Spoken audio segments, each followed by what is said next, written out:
Good morning. Thanks for joining us for the Alberta Securities Commission's 2026 Energy Matters Information Session. I'm Denise Weirs, the Director of Corporate Finance at the ASC.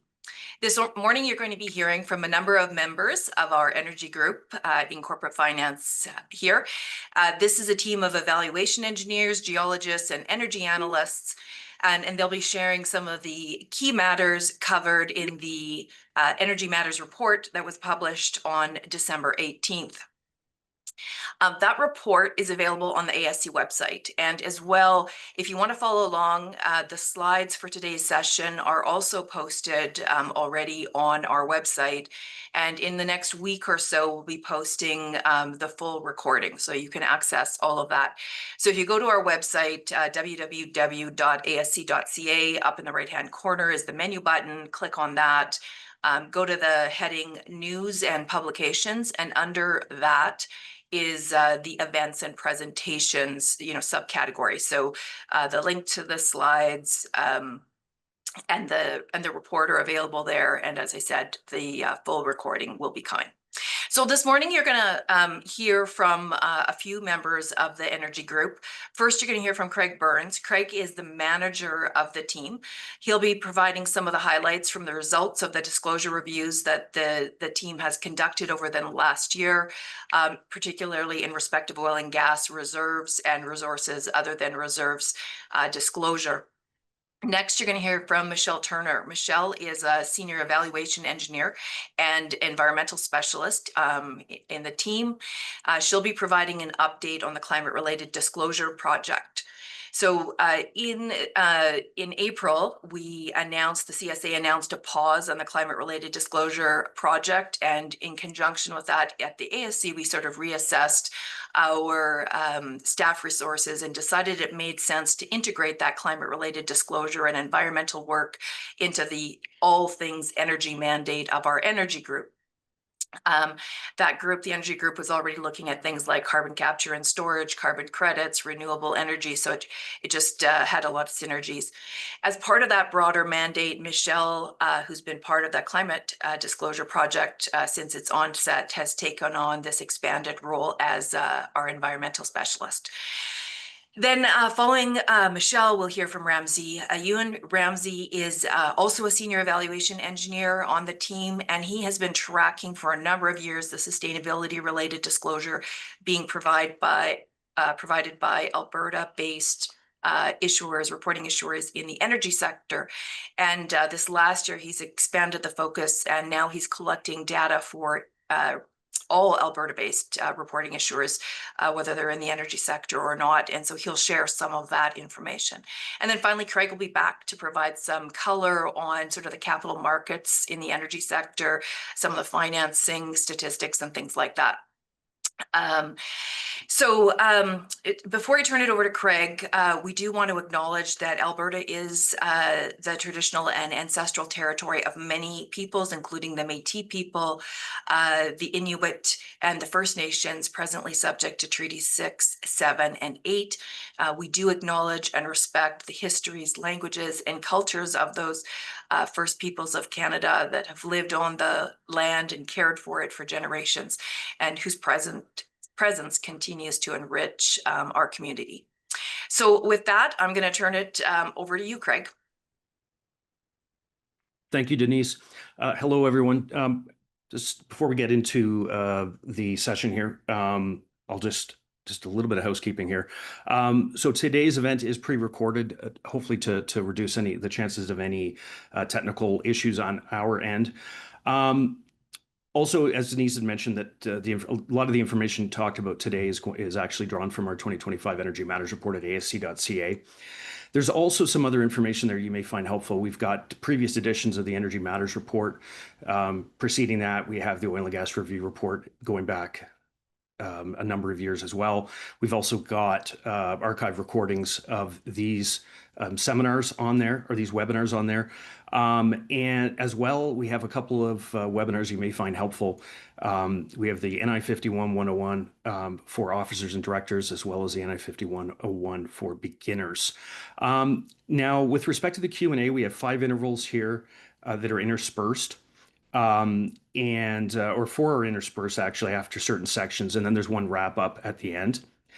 Please enter your questions into Slido. We'll respond to as many as we can that have broad appeal. Anything that's really very specific, we will, or that we don't get to, we will reach out to you following this to address your questions. And if we have your, I should say, if we have your contact details. So the Q&A here is being managed by Richard Bush, the senior energy analyst within the group. He'll be on screen to read the questions. And Stacey Rollestad, who's behind the scenes, who's vetting questions.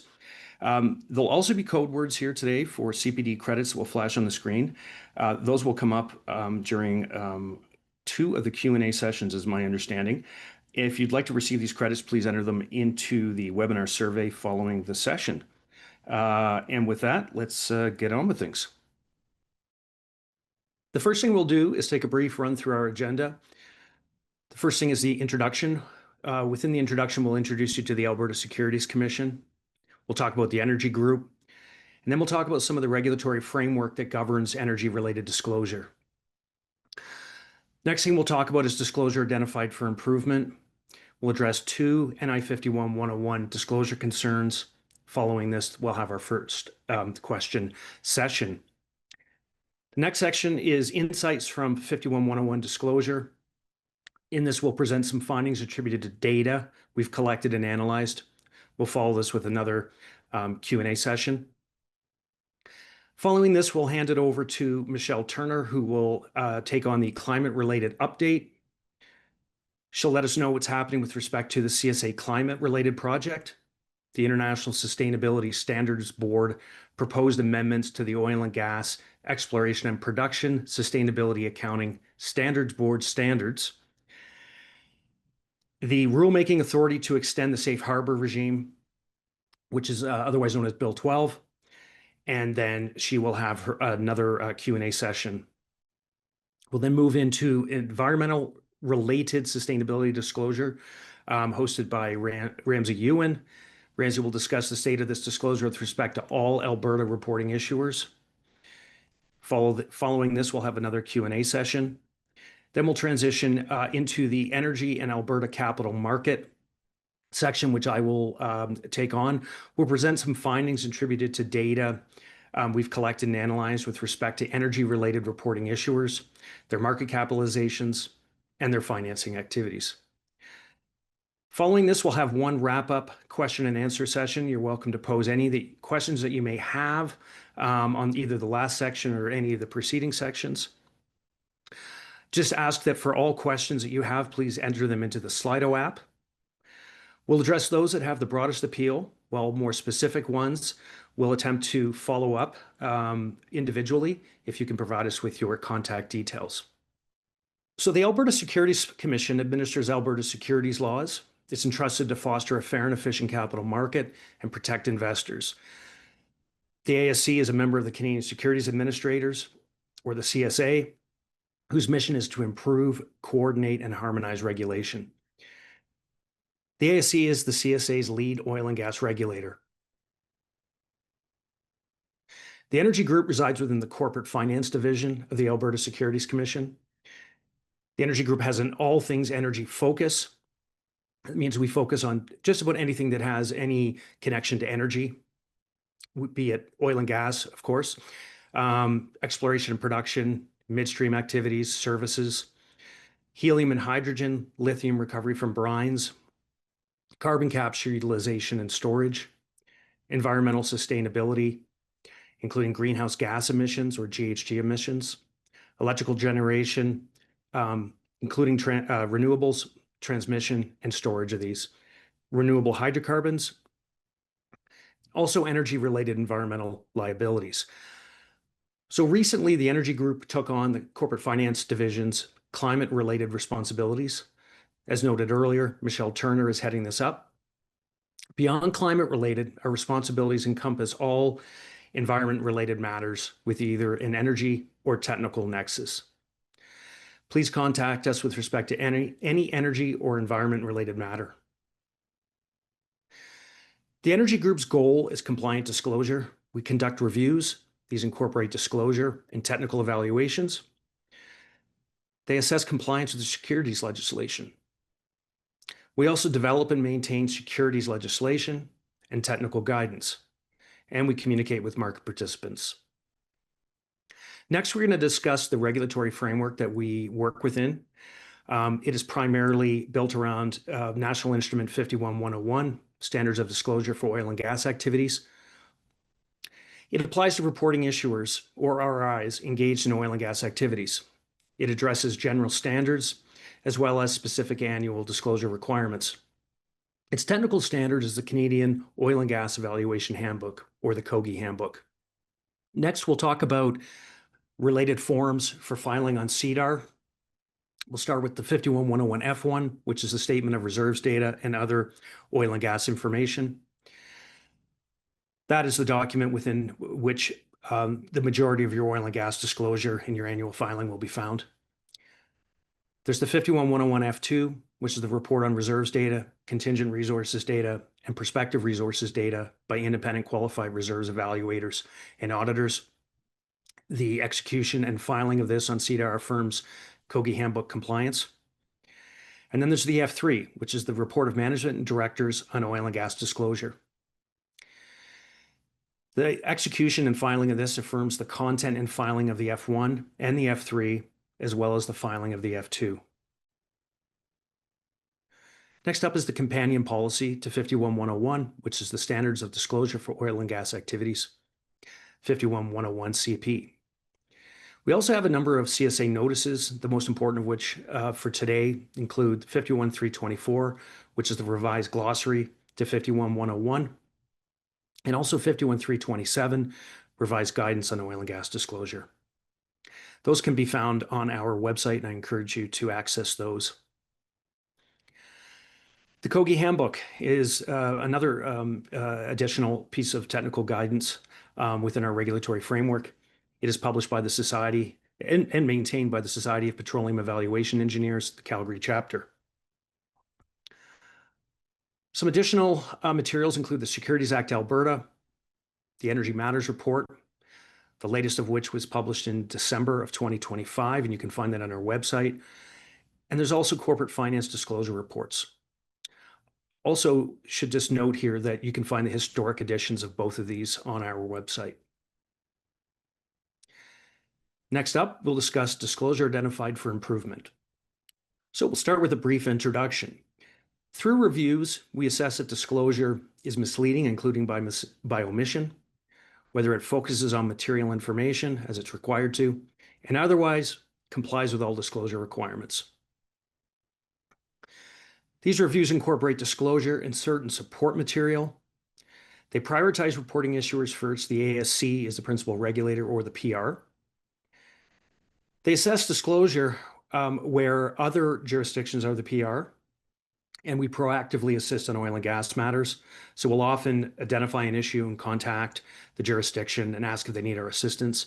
On other energy-related matters, we generally assist as requested, although there are times where it's something that we identify that we think we may have some particular expertise, and we'll initiate a conversation.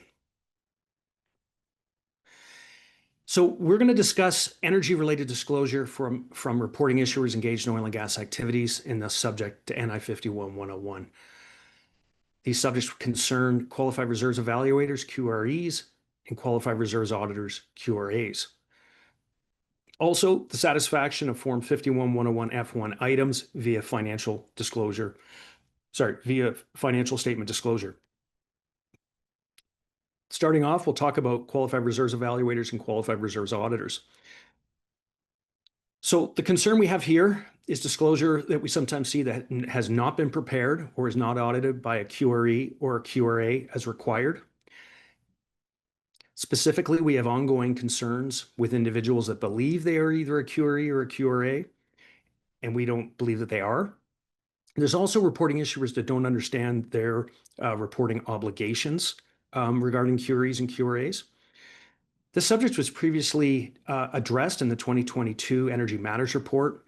There has also been some changes to this material within the Kogi handbook that was recently updated in October 2025.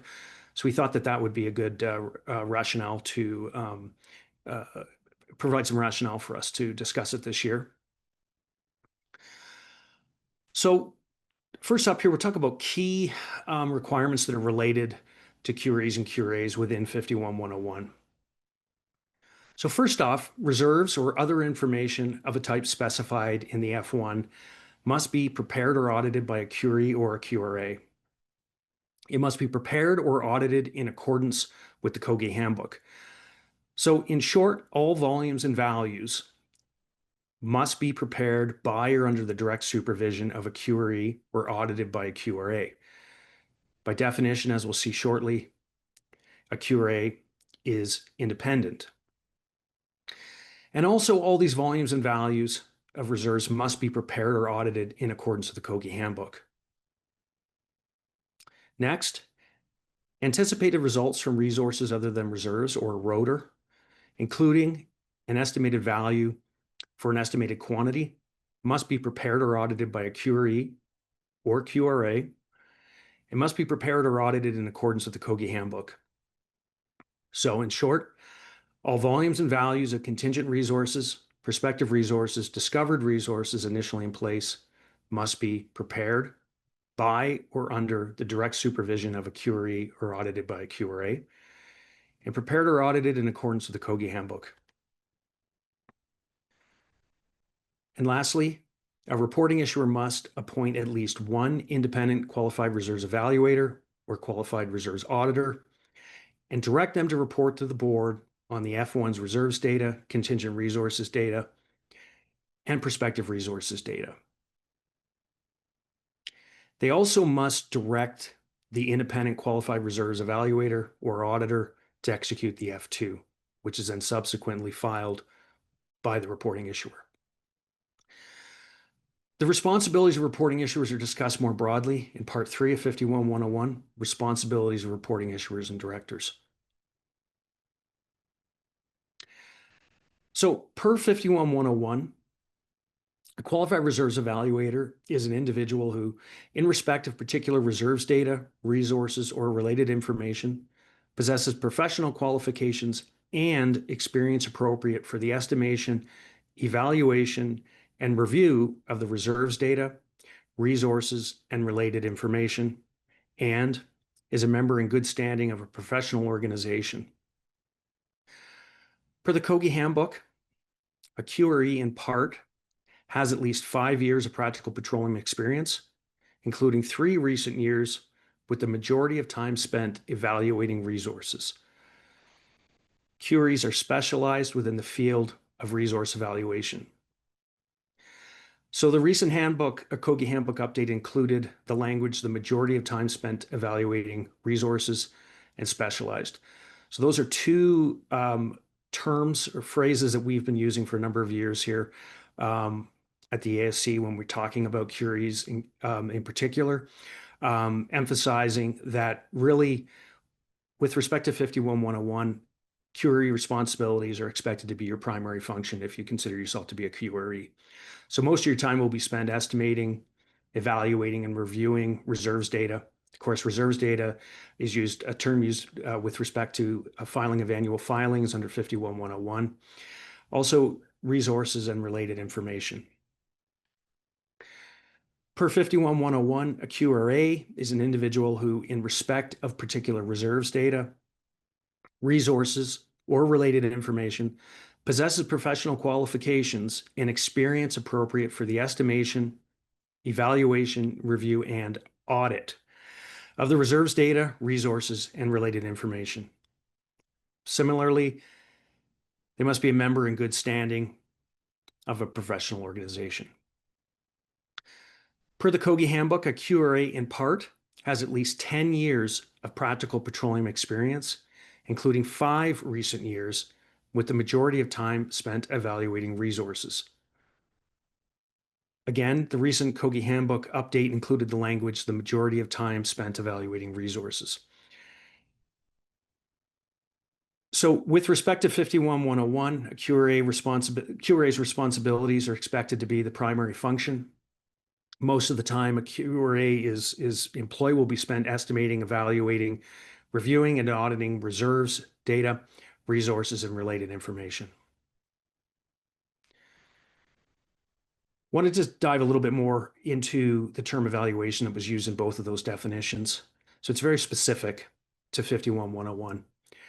So the glossary to 51-101, 51-324 defines evaluation to be the process whereby an economic analysis is made of a property to arrive at an estimate of a range of net present values of the estimated future net revenue resulting from the production of reserves or resources other than reserves associated with the property. Per the Kogi Handbook, the main evaluation steps include the determination of volumes and values, the classification of these volumes and values in accordance with the Kogi Handbook, and the reporting of these volumes and values in accordance with regulatory requirements. So a core function of a QRE is the preparation of evaluations. The reporting in accordance with regulatory requirements ties in evaluations per the Kogi Handbook and disclosure under 51-101. If you are a QRE per 51-101, you are involved in the reporting of results of an evaluation per 51-101. And to meet the experience requirements of a QRE under NI 51-101, your experience must pertain to 51-101.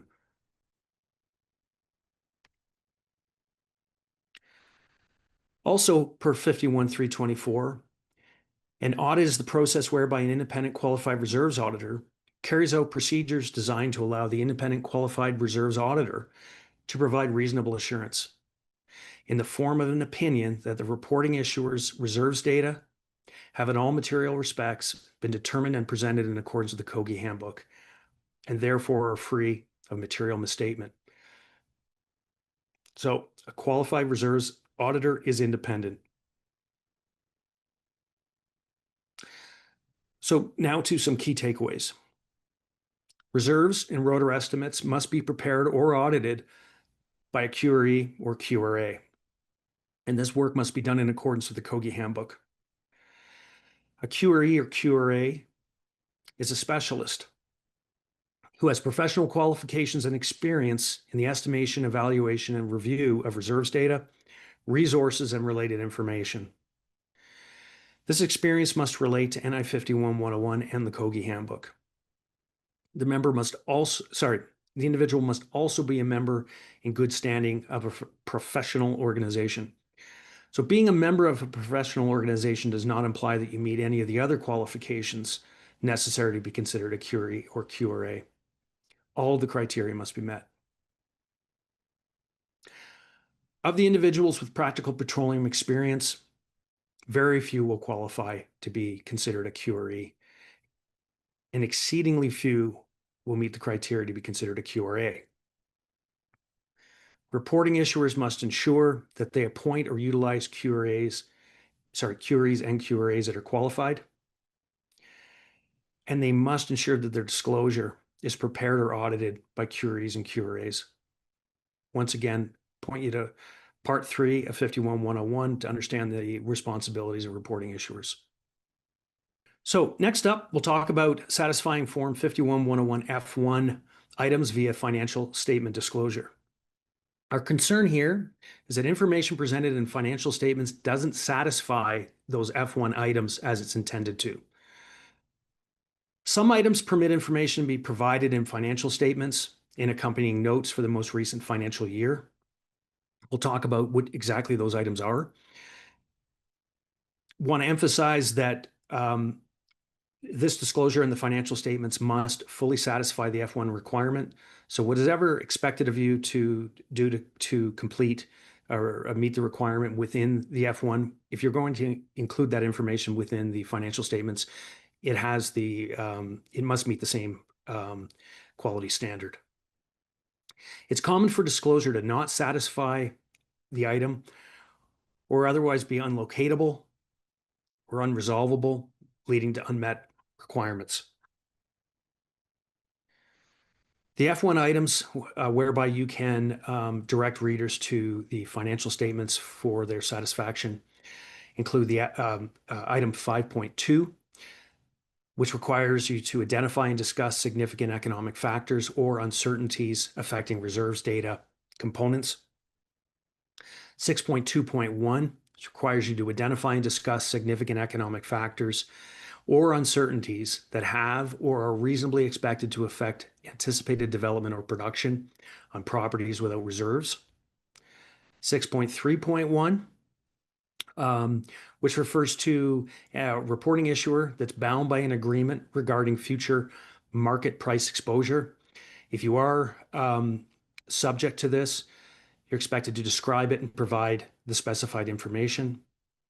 And then item 6.6, which requires a reporting issuer to provide separate disclosure for proved and unproved properties with respect to acquisition costs, exploration costs, and development costs.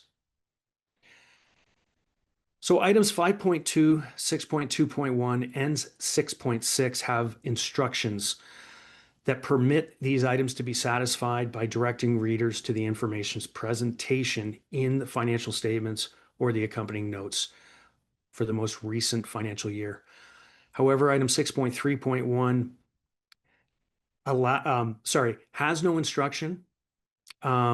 It allows you to satisfy it by including it within the financial statements, but it doesn't have a similar instruction. Regardless, our expectation is that you still direct readers. So if disclosure via the financial statements is used, it must be presented in the most recent financial statements. They must fully satisfy the item's requirements.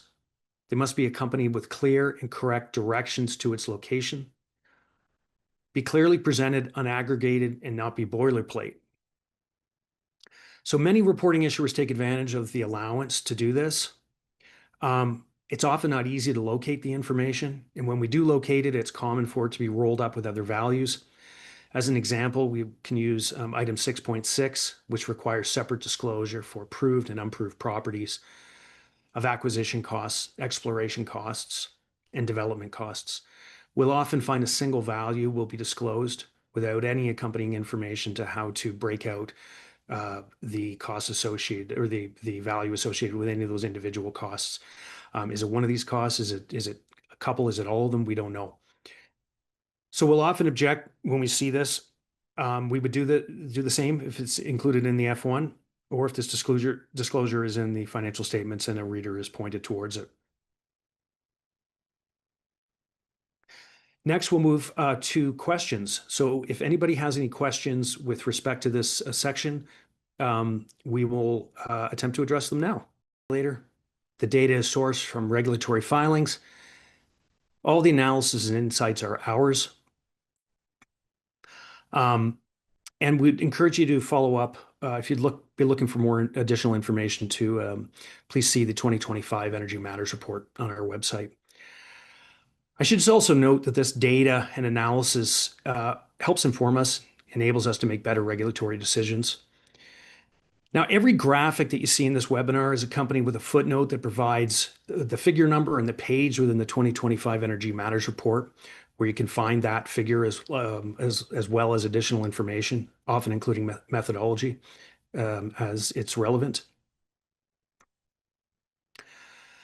The first chart we'll look at here is technical revisions for gross proved plus probable or 2P reserves by reporting issuer size. So this chart represents an aggregation of technical revisions of gross 2P reserves of all product types from all reporting issuers within each specified group of reporting issuers, be it the seniors, intermediates, or juniors over time. So seniors, according to our categorization, have average annual gross daily production volumes in excess of 100,000 BOEs. Intermediates are 10,000 to 100,000, and juniors have average annual gross daily production volumes below 10,000 BOEs. For 2024, our analysis incorporated disclosure from 10 senior reporting issuers, 20 intermediates, and 37 juniors. Positive revisions plot to the right of the 0% line and negative plot to the left. So when looking at this chart, you can see that there's been a preponderance of negative revisions overall over the last 10 years. However, this is an aggregation. So results from individual reporting issuers can and do skew the results. However, I think it's important to say that we'd hope to see more balanced results over such a long time period. It does appear, though, that we are seeing a reduction in the magnitude of negative revisions in the last few years, notably the seniors since 2020. I should just note here the seniors are in orange. And the intermediates since 2022, the intermediates are in teal. Next, we'll dive deeper into the data to see what additional information we can gather. So if instead of aggregation, we look at each individual reporting issuer's results, we see that the number of reporting issuers with negative technical revisions started to decline in 2022. That's the red line. Following an extended period of them rising year over year. So previous to 2022, from 2015, in fact, to 2022, we saw them rising. So the number of reporting issuers with positive revisions has been rising since 2022. So it looks like things are improving. So this series of charts shows the distribution of technical revisions for each reporting issuer for each specified year end, be it 2016, 2019, 2022, and 2024, if you follow the arrows. So in 2016, there was a larger number of reporting issuers with positive revisions in teal, the negative revisions in red, and they had similar distributions above and below the zero line, which represents the line of no change. In 2019, on the right-hand side there were essentially the same number of positive and negative technical revisions, and they had a similar distribution above and below that zero line. Magnitude of outliers, etc., were quite similar. Then in 2022, there were more negative than positive revisions, and the negative revisions were more negative. In 2024, it looks like we've come back closer to what we had in 2019 with a similar number of positive and negative revisions, although the negative revisions are a bit more negative than the positive revisions are positive. So on these charts, every single dot represents an individual reporting issuer, just to make that clear. This next chart illustrates the average percentage allocation of gross proved in total, which is dark blue, to probable reserves in total, which is teal, for reporting issuers categorized by reporting issuer size, seniors, intermediates, and juniors.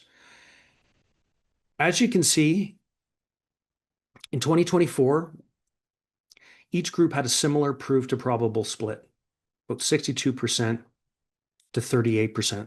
So 62% proved, about 38% on average probable. In previous years, the juniors had a lower percentage of proved reserves. This chart shows a breakdown of the average percentage allocation of proved reserves in total into its constituent categories for the seniors, intermediates, and juniors. Proved developed producing or PDP reserves are shown in teal. Proved developed non-producing reserves are shown in dark blue. Proved undeveloped reserves are shown in orange. In general, as you can see, the seniors have the smallest percentage of PDP and the highest percentage of PUD. Intermediates have more PDP and less PUD than the seniors. And juniors have a large wedge of PDNP, and a lower percentage of PUD reserves than the seniors and intermediates. Next, we'll talk about resources other than reserves and their disclosure within annual filings. So keep that in mind. This pertains only to their disclosure in annual filings, not disclosure outside in any other document. So you can see here from 2015, we have data from 2015 to 2024. And this shows the number of reporting issuers or the number of disclosures of each of contingent resources, prospective resources, or both by reporting issuers in each of those years. So contingent resources is shown in orange, prospective resources is teal, And if an issuer discloses both, it's shown as dark blue. So following a sharp fall off, in 2015, we have seen a modest increase in disclosure of resources other than reserves since 2022. When we talk about disclosure of resources other than reserves by the categories of reporting issuers that we've talked about previously, seniors, intermediates, and juniors, we can see here that it's the juniors, which are the dark blue, and to a lesser extent, the seniors in orange that have been leading this recovery here in the last couple of years in disclosure of rotor. Now we're going to turn to questions. If you have any questions, please ensure that they've been submitted through Slido, and we will attempt to answer them now. Okay, questions. Richard, have we got Yeah, we any have questions? one audience question here. It's Okay. a good question. What is the ASC doing to try and address concerns around negative technical revisions? So we're doing a number of things. I mean, I guess I would just say at the outset here that really the approach we've taken with this actually for the existence of 51101 has been sort of an education first. Try to talk about this as much as we can. So doing things like what we're doing today, putting it in our report. There's extensive information included in the COGI handbook around reserves reconciliation. So really trying to educate people. And at the outset, there are, of course, going to be from time to time issuers that have got significant issues, and we take that up with them. We'll often do technical reviews. Really monitoring it very closely and trying to understand what the reasons are behind these challenges. And it's just sort of an ongoing thing that we do, talking about it, doing technical reviews, and trying to ensure that we get we start to move closer to balance, which it looks like we have been, and hopefully that continues. And that's all the questions for this section. Okay, thanks, Richard. Thanks, Craig. As mentioned and consistent with the Energy Group's broader mandate, the climate-related disclosure efforts are being transitioned to the Energy Group, and as such, we wanted to provide you with an update in this regard. First, we wanted to provide an update to the CSA's climate-related policy project. Next, we wanted to provide further information on the work related to monitoring international developments, and specifically an identified conflict between the proposed amendments to the SASB standards and National Instrument 51101. And finally, we will discuss a recent development here in Alberta. Pursuant to Bill 12, the Securities Act was amended effective December 11th to provide the ASC with the authority by rule to tailor the existing safe harbor regime for statutory civil liability under the Securities Act. So first, in April of last year, the CSA announced a pause in its development of a mandatory climate-related disclosure rule. This was done to support Canadian capital markets during a time of global economic change and uncertainty. And it really was done to ensure that Canadian companies remain competitive, efficient, and resilient during this time. That said, reporting issuers are reminded of their requirement to disclose material climate-related risks affecting their business in the same way that they are required to disclose other types of material information. The CSA previously published staff notices that are all listed on the slides. They are there to assist reporting issuers in identifying material climate-related risks and ensuring that the disclosure is compliant. So what are we doing? So during this time, the CSA is continuing to monitor both domestic and international regulatory developments with respect to climate-related disclosures. As well, we continue to monitor and review disclosure practices of reporting issuers to address any materially misleading or inaccurate disclosure. The ASC, together with the CSA, will provide further information, of course, including appropriate notice to the market regarding the project, if and when work on developing a rule resumes in the future, and will provide additional information and guidance as appropriate. So as mentioned, as part of our work monitoring both domestic and international developments, we noted that in July of last year, the International Sustainability Standards Board published proposed amendments to the SASB standards.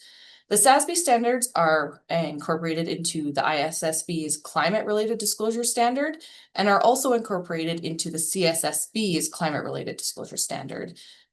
It's important to note here that these standards remain voluntary for reporting issuers here in Canada. That said, some reporting issuers may choose to provide voluntary disclosure in line with the SASB standards. And as such, the ASC reviewed the standards in relation to the requirements under National Instrument 51-101. ASC staff identified a conflict between the oil and gas exploration and production SASB standard and the requirements under NI 51-101. In November of last year, the CSA submitted a comment letter as part of the ISSB's consultation on the proposed SASB amendments. This comment letter is publicly available and can be found on the ISSB's website. So what is the conflict? So the concern is that under the SASB oil and gas exploration and production standard, there's a specific metric 420A1, that indicates the quantitative results of scenario analysis should be disclosed as proved and probable reserves. The issue is that the quantitative results of scenario analysis do not meet the definition of reserves under the COBE handbook and therefore cannot be disclosed as such under 51-101.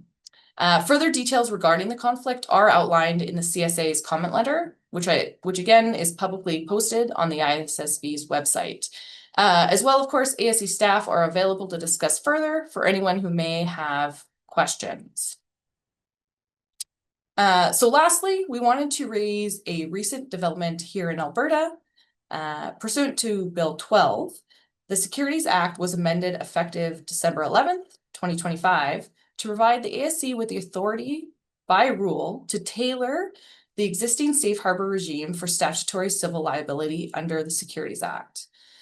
Securities legislation provides a statutory right of action that makes it easier for investors to sue in the event of misleading disclosure than would be the case under common law, with a view to helping to ensure issuers and their principals take seriously their disclosure responsibilities. However, securities laws also recognize the need for and provide defenses or safe harbors to that civil liability, including, for example, a defense for forward-looking information subject to certain conditions. The forward-looking information defense was intended to avoid a disclosure chill.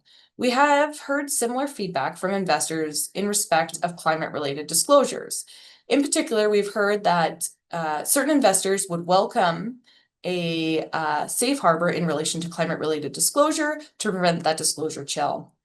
So these amendments allow the ASC to adjust or tailor the defenses available for civil liability under the securities law by rule rather than having to seek Act amendments. This really will allow the ASC to address the unique challenges that come with certain climate-related disclosures and help ensure that reporting issuers can continue to voluntarily provide investors with climate-related disclosure. It is important to clarify that these amendments do not on their own create any new climate-related disclosure requirements, nor do they establish a new safe harbor defense.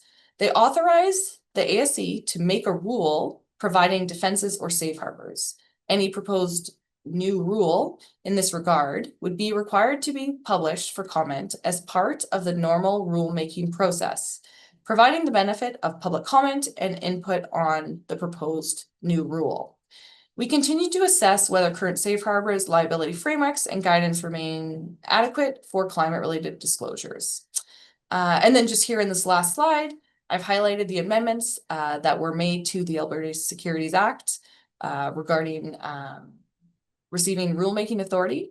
As well, additional information regarding the topic can be found in the ASC's December 18th press release.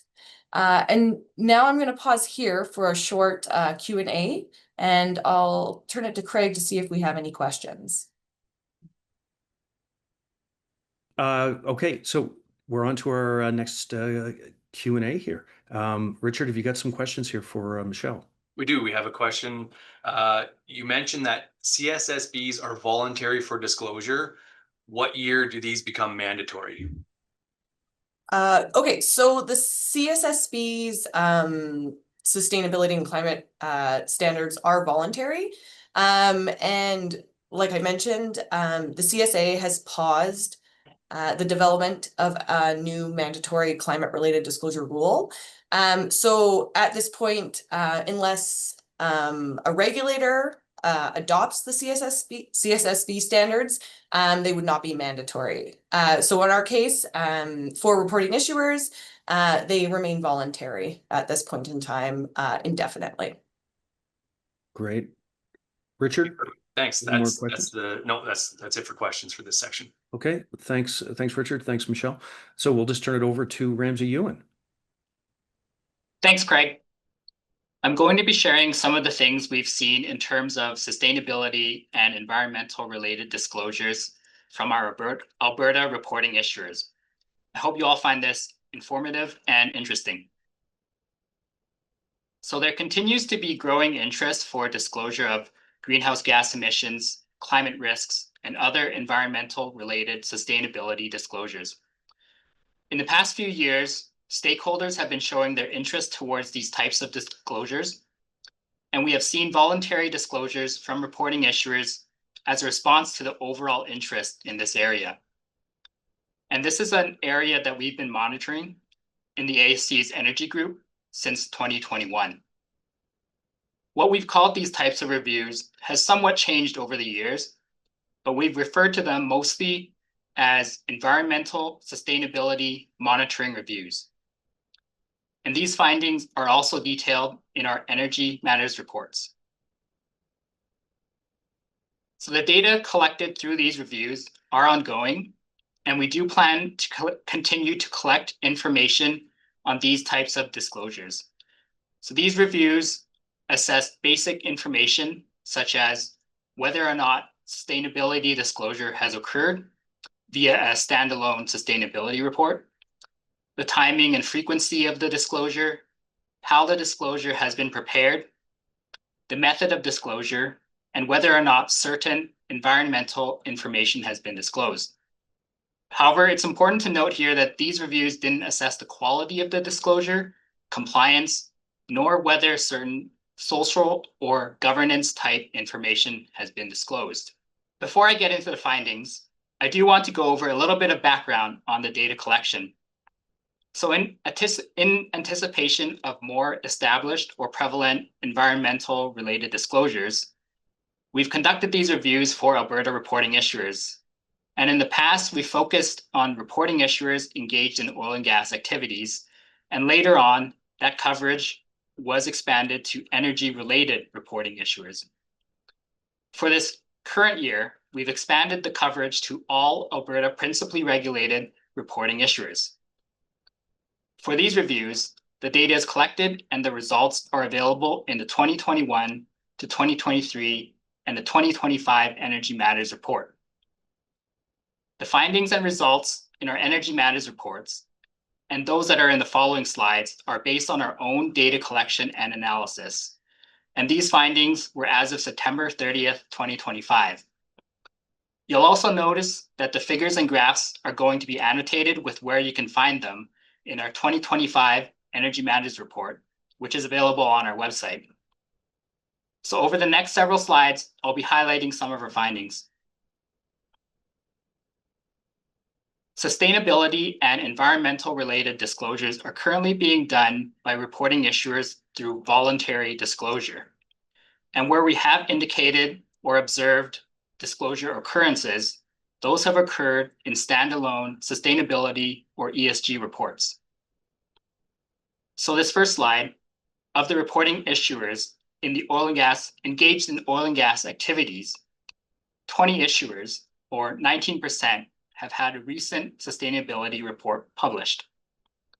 And 84 issuers or 81% had no recent sustainability reports. You'll notice this in the gold and the gray areas of the donut chart, respectively.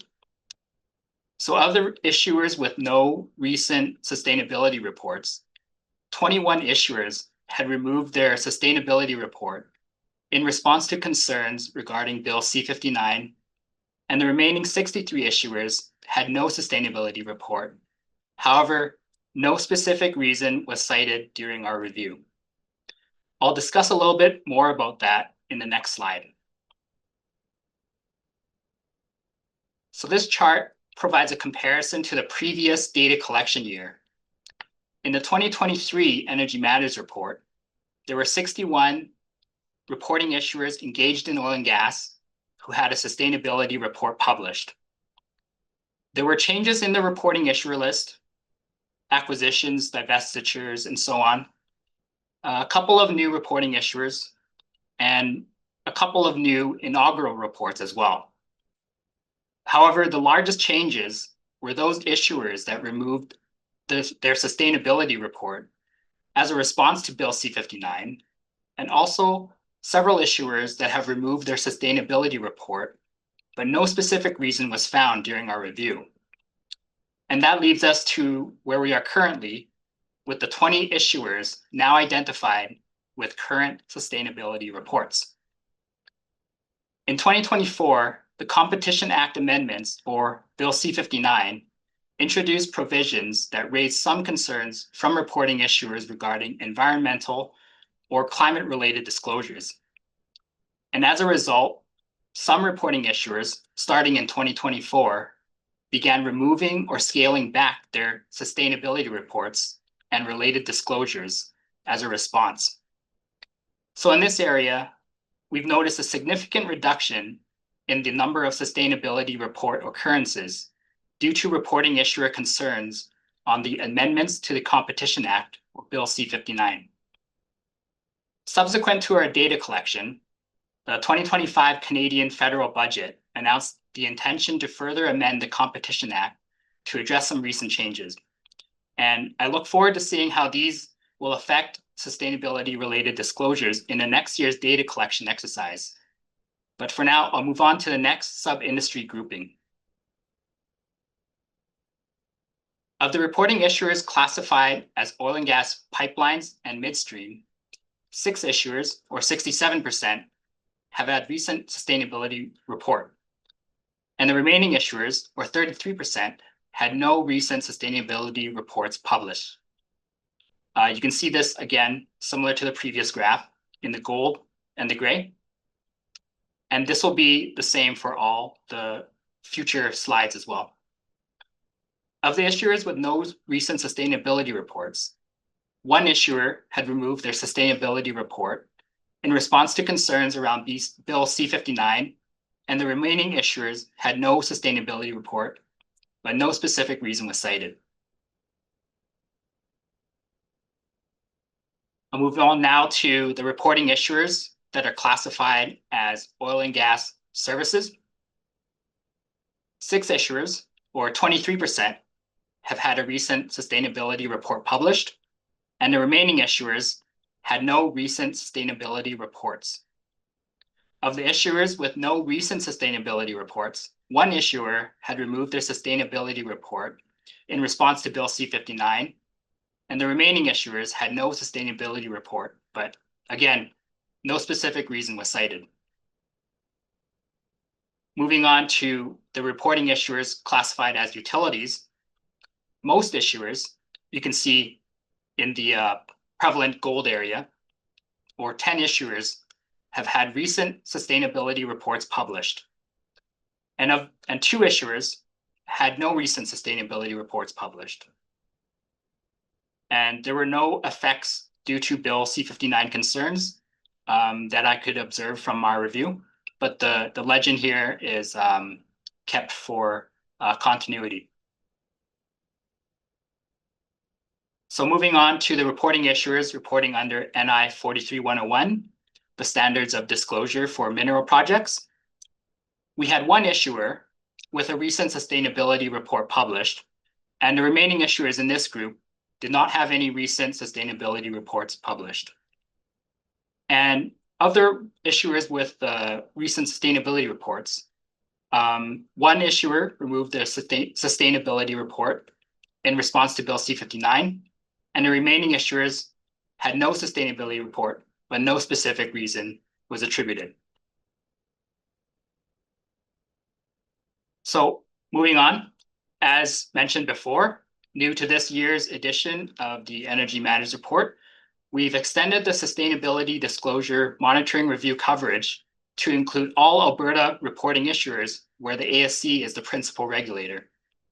These other issuers are all other reporting issuers that are not in the previously mentioned categories and are not also investment fund issuers. For these other issuers, 15 issuers, or 8%, have had recent sustainability reports published, and the remaining issuers, or 92%, had no recent sustainability reports available. Again, no specific reason was cited here. So this chart shows the summary of all the previous other charts. The key colors I'll point you out to here are the red and green bars, which are particularly interesting to see the proportion of sustainability report occurrences relative to other Alberta sub-industry peer groupings.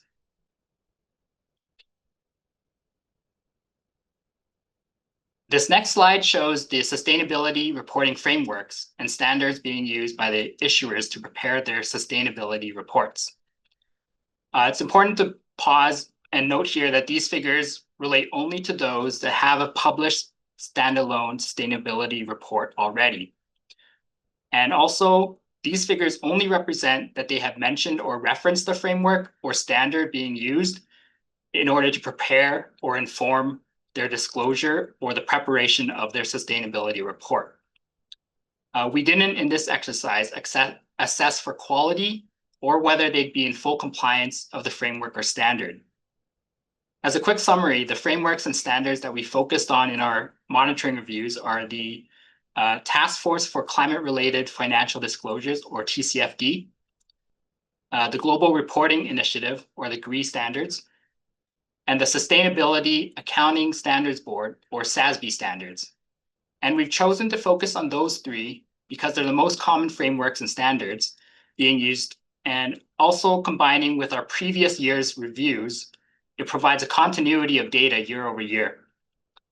So I'd like to draw your attention here to the green bars, which show a high uptake of issuers referencing SASB in their sustainability disclosure. And I note this because there were a few issuers in the sample that did mention the ISSB standards, that is IFRS S1 and S2. However, those references were typically forward-looking, mentioning that they were monitoring, considering, or preparing for the standards, rather than explicitly actively confirming adoption. I didn't highlight ISSB here because of the limited number of ISSB references in the current reports that are out there, and also to maintain continuity with our previous Energy Matters reports data, which focused on TCFD, GRI, and SASB. That being said, SASB has been incorporated into IFRS S1 and S2, so those companies would be well positioned to transition to ISSB or CSSB in the future. And this is an area that we're monitoring, and we do hope to share more information on this in next year's report. This next figure shows GHG emissions disclosures among the various Alberta reporting issuers, grouped by sub-industry peer group.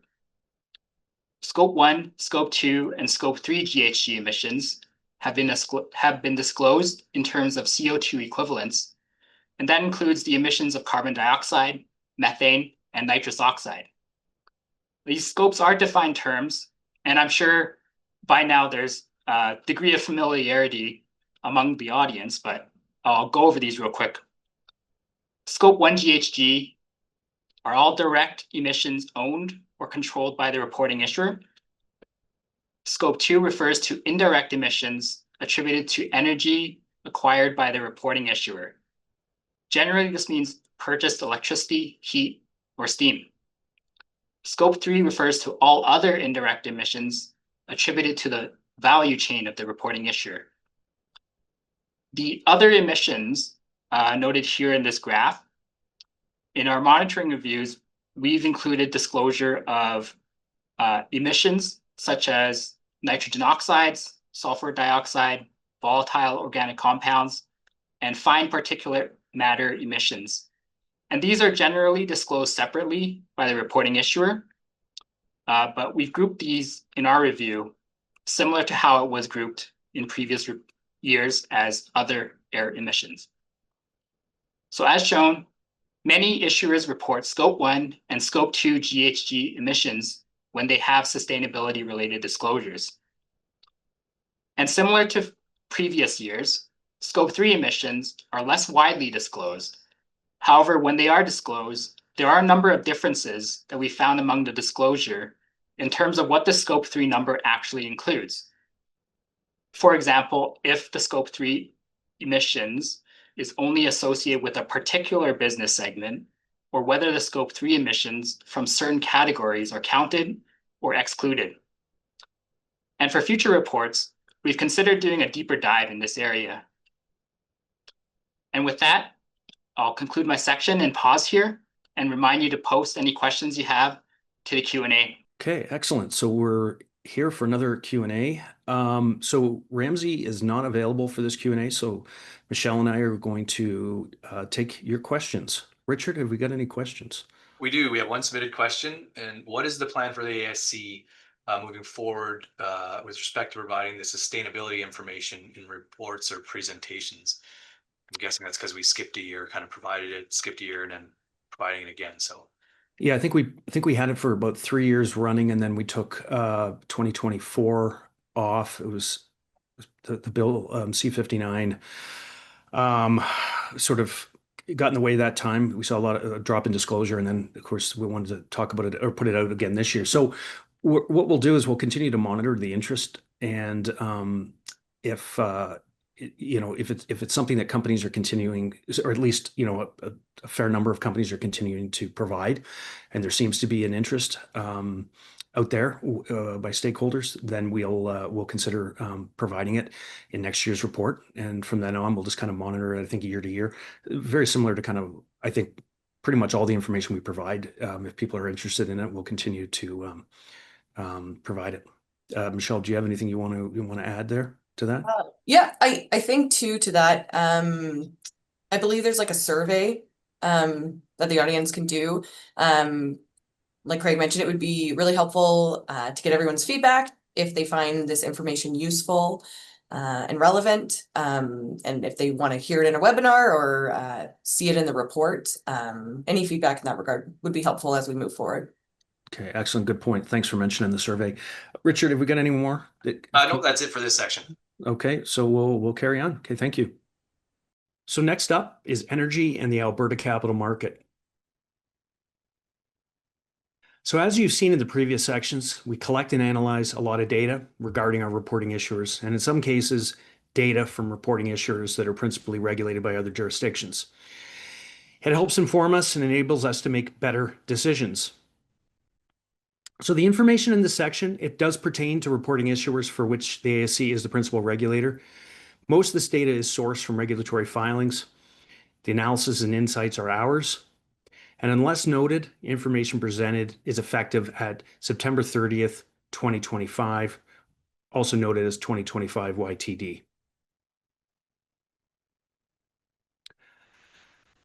As we move through here, you'll see that reporting issuers are categorized by type.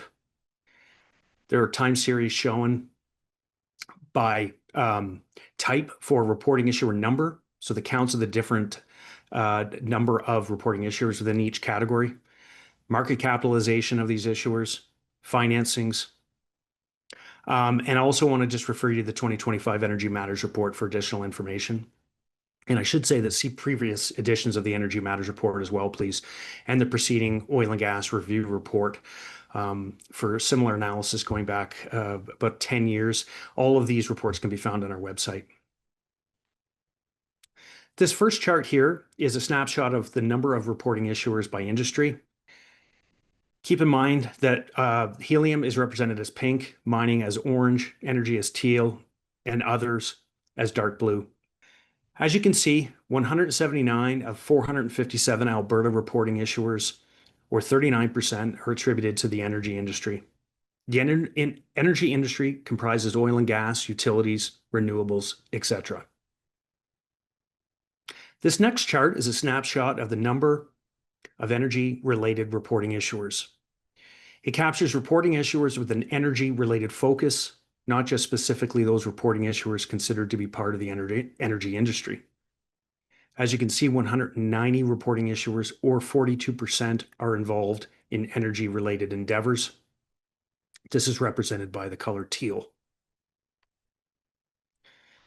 Next, we categorize these reporting issuers into energy-related sub-industries. These sub-industries include 190 reporting issuers from the previous slide that are involved in helium and lithium, in addition to the traditional energy categories, utilities, oil and gas activities, oil and gas services, and oil and gas midstream. So this next slide shows the number of energy-related reporting issuers by sub-industry. As you can see, the number of oil and gas-related sub-industries continues to decline overall. This chart shows data from 2021 to 2025 year to date. As shown, the oil and gas activities, oil and gas midstream, and oil and gas services show this ongoing decline. We see this as well for utilities. Helium has been somewhat flat. The other category actually has been increasing somewhat.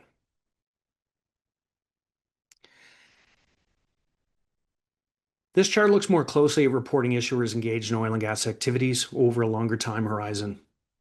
In fact, going back to 2014. So it shows the number of reporting issuers engaged in oil and gas activities by size. And as discussed earlier, seniors are those reporting issuers with annual average gross daily production volumes exceeding 100,000 BOEs per day. Intermediates are 10,000 to 100,000 BOEs per day. And juniors are those that are below 10,000 BOEs per day. What we can see from looking at this is that juniors have been declining dramatically. In fact, they have declined 70% since 2014, while the number of seniors has been stable. The number of intermediates, while it has been dropping, it has been somewhat stable in recent years. Next, we'll look at the number of reporting issuers engaged in oil and gas activities by principal regulator. So on here, we're showing all of the different jurisdictions within the CSA that have filers that report under 51101. On this chart, Alberta is shown as orange. We use that as a comparator for the other jurisdictions. British Columbia is shown in teal. Ontario is shown in dark blue. As you can see, BC has the highest number of reporting issuers engaged in oil and gas activities after Alberta. However, the number has dropped from 77 in 2017 to 37 at the end of 2025.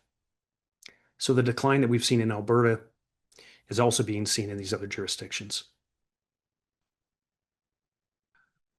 So this chart represents the number of reporting issuers that are not principally regulated by Alberta that are engaged in oil and gas activities by size. As you can see, the juniors dominate. There haven't been any seniors since 2020. And overall, consistent with the previous chart, the number of reporting issuers has been declining over time. Next, we're going to move on to market capitalization information. And this is done for the categories of reporting issuers that we discussed in the previous slides. So market capitalization is simply the number of outstanding common shares multiplied by the market price at a specific point in time. So this chart represents a snapshot of those market capitalizations of reporting issuers by industry. 72% of the market cap of all Alberta reporting issuers is attributed to the energy industry, up from 64% in 2024. The energy industry on here is represented by the teal color, and it shows that the actual amount of market capitalization for those issuers is approximately $765 billion in 2025. This chart represents a snapshot of the market cap of energy-related reporting issuers. And the energy-related reporting issuers on this chart are actually teal. And the energy-related in this case, I should also note, includes helium and lithium reporting issuers, as well as all of the other energy related issuers, including oil and gas, utilities, etc. And you can see on here that 72% of this market cap is attributed to these energy-related reporting issuers. It's approximately exactly the same as it was for the previous slide. So there's not much additional market cap attributed to the helium and lithium reporting issuers. This chart represents a snapshot of the market cap of energy-related reporting issuers by sub-industry. Together, oil and gas activities, which is teal, oil and gas midstream, which is light blue, and oil and gas services, which is pink, total 68% of the market cap of all Alberta reporting issuers, which actually equates to $715 billion.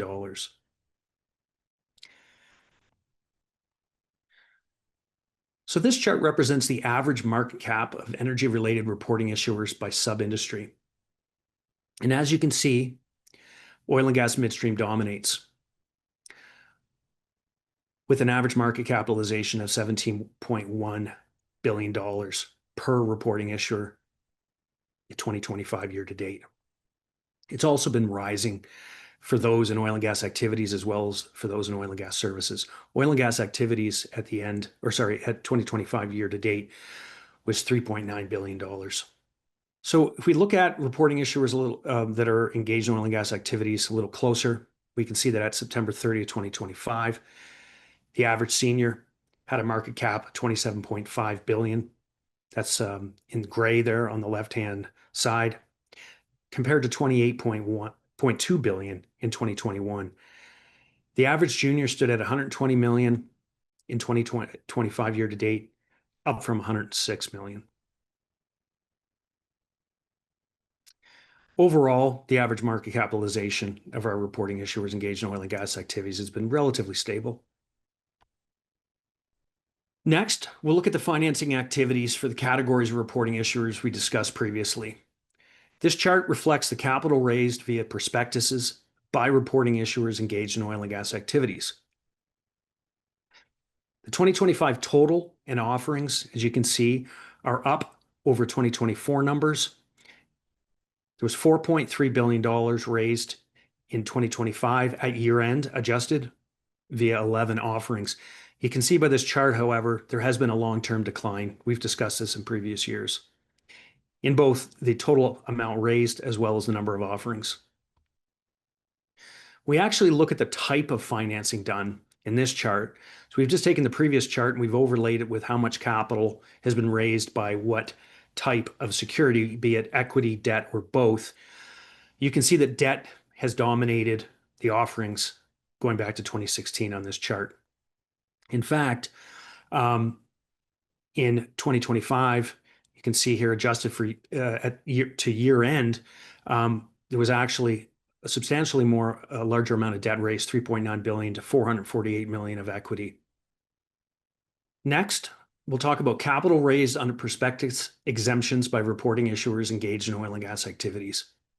As you can see in this chart, going back to 2016, there's been an overall decline in the total amount raised as well as the average offering size. In 2025, less was raised, adjusted to full year over 2024, $4.9 billion from 38 offerings. So this next chart shows a comparison of the capital raised by reporting issuers engaged in oil and gas activities, whether that capital has been raised via prospectus or if it's been raised via prospectus exemption. It shows information here that we've presented in the last couple of slides for comparison purposes. So comparing prospectus exempt offerings in teal and prospectus offerings in dark blue, we see similar amounts raised overall since 2016. However, in 2025, more was raised under exemption. There was also more offerings in 2025 over 2024, adjusted to year end. This chart shows the capital raised under prospectus exemptions by oil and gas non-reporting issuers. These are issuers that would be considered engaged in oil and gas activities if they were actually reporting issuers. So these are companies that are not in the public markets and they raise capital privately, in other words. So the amount of capital raised and the number of offerings has been in decline over the long term, as you can see. In 2025, adjusted to full year, only $54 million was raised from 21 offerings. This chart shows the capital raised via prospectus by reporting issuers in oil and gas services and oil and gas midstream. Oil and gas midstream is shown in teal, oil and gas services in dark blue. You can see that since 2016, oil and gas midstream offerings have been in decline. They've been stable over that same period for oil and gas services, but they've been low. In 2025, the totals for both have been up, although the offerings have been flat over 2024. Turning to the type of security that was raised in each of these offerings, going back to 2016. So we've essentially just overlain the previous slide with the type of security that was on offer. And we can see that since 2016, most of the capital raised for oil and gas midstream has been debt. For oil and gas services, it's been more of a split between more of a split between equity and debt. However, in 2025, we did see a return of equity after an absence in 2024. So this chart shows the capital raised via prospectus by reporting issuers and other energy sub-industries. Similarly to the previous charts, it shows data going back to 2016. The 2025 total in offerings for utilities were up slightly over 2024. A bright light, though, in 2025 here was a lithium offering, $12 million, a single offering. Other than that, lithium offering is pretty non-existent in terms of offerings for helium and lithium. So this chart shows the capital raised via prospectus by reporting issuers and other sub-industries by type of security. As you can see, going back to 2016, most of the capital raised has been by reporting issuers involved in utilities. Most of this has been debt, shown in teal, as you might expect for utilities. In 2025 for utilities, it was slightly more debt raised than equity. This concludes this section. We move on now to our final Q&A. Okay, so we've just reached our last Q&A session here. So we will try to address any questions that have come in here on either on the most recent section or any prior section. Richard, have we got anything? Yeah, we do. We have two questions for the end here. One, does the ASC have a view on the practice of disclosing in standalone sustainability reports rather than in securities docs like an AIF or an MD&A, etc.? Michelle, do you want to take that? Yeah, I can take this. So for securities filings, an issuer would need to comply with current securities requirements. So as I mentioned kind of in the slides, this would include the disclosure of any material climate-related risks included under the requirements of the AIF and MD&A. For example, in the AIF, under section 5.2 around risk factor disclosure. So basically, long and short, if it's required in securities requirements, it needs to be in the securities filings. There is further guidance too on this under staff notice 51-358 and staff notice 51-333 and the other guidance that I mentioned. For anything in a standalone sustainability report, there is a general prohibition against any misleading disclosure that would apply in that case. Okay, thanks, Michelle. Richard, Okay, last one. Could you provide high-level commentary on what responsibility issuers have for contingent or prospective resource reports disclosure if they have reports done? Okay, so if they get a report done, what the responsibilities are, I presumably with disclosing, I guess, information from those reports. So that would be dictated by the materiality of the results of those evaluations. They would have to make that determination. But I guess the one thing I would caution anybody on that's thinking about this, if they have an evaluation, they're wondering whether they should put it out. Perhaps they make the decision they're going to put it out. Then they have to decide what information are they going to actually disclose. So just want to ensure that anybody who's in this situation would consult Part 5 of 51-101, in particular 5.9, which provides direction on what the requirements would be around what you need to disclose from that evaluation.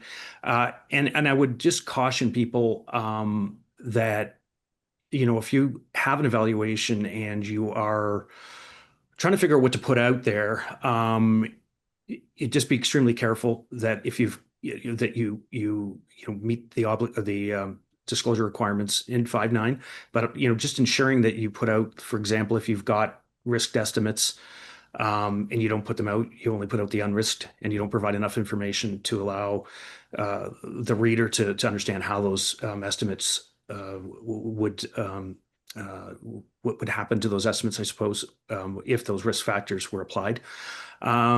So just be very, very careful and cautious around how you put that disclosure out and making sure you meet your full obligations per 5.9. Hopefully that answers. Thanks, Craig. That's all of our questions. Okay, well, thank you everybody for your attendance. We do have one last CPD code word here. Oh, there we go, investor. So perfect. And with that, we will close this off. Thanks for your attendance. And if you can just ensure that you complete the participant survey that accompanies this event, we'd really appreciate it. If you could let us know, there's no specific questions in there on specific information or sections in this webinar, but if you could just let us know, we'd really appreciate knowing what sections you value, what information maybe you value less, so that we can help us with what content we consider for our next, not just webinar, but also our Energy Matters report for this year. So thank you very much, everybody, and see you soon. Thank you.